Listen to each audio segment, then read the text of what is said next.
this is legal terms, reasonably certain, not to, and then will not.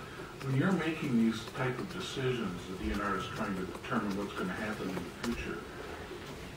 Can you ever make a decision something will not do something or something will not happen versus isn't the best you can ever do is reasonably certain not to? Can you explain the difference in coming to a decision on something that will happen in the future when you are taking all the available information to make a decision?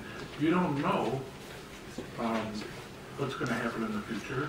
We know past, we know what happened in the past, but we don't know what happens in the future. So can you ever say and have enough information to say, this will not happen and you cannot do this because whatever? Can you explain the terms here?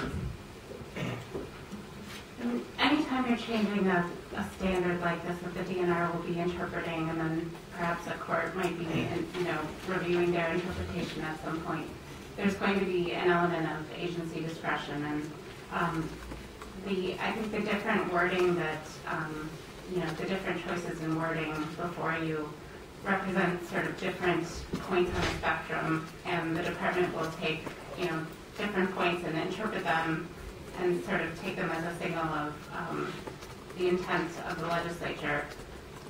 But that's certainly the discretionary point in the standard, if the will not language is adopted, would be more on the substantial adverse side of that criterion. So I'm trying to make a decision here, and it says something will not.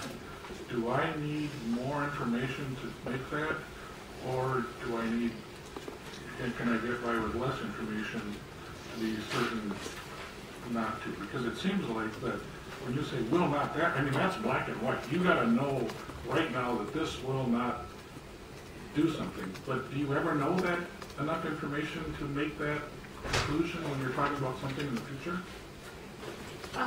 I think probably you've hit the nail on the head when you talk about more information. What a will not standard, as a practical matter, what it probably will result in is the DNR having to have a little bit, more detailed stack of information that they'll be defending in that contested case process, and then in judicial review after that, where they're doing, they're looking at the environmental data and they're making arguments about what or won't happen and trying to convince a hearing examiner and then a judge that they've made the right determination under that standard. Right, but does anybody know for sure this will not? It seems like you're just arguing, saying, okay, our threshold is this. We are reasonably sure that's not going to happen. But when you get to the point will not, is there ever enough information that somebody would be comfortable saying, well, I have so much information here that I know this will not do something? Is that even possible to come to that conclusion? Perhaps not in a literal sense. Certainly there are other statutes that have a will not standard, so it is not something that the department is that would be foreign to them in terms of an interpretation or an application. But I see what you're saying, that it's sort of an impossibility to predict the future in some sense. Well, I appreciate Senator Olsen's foray into epistemology in the middle of our conversation here in terms of when we might be certain or have knowledge of any particular thing. We often, in statutes, we don't say will not, but we definitely say shall not. And shall is definitely the preferred statutory language that we use. And any number of things that we say are unacceptable. We set standards all the time in all kinds of places in the law.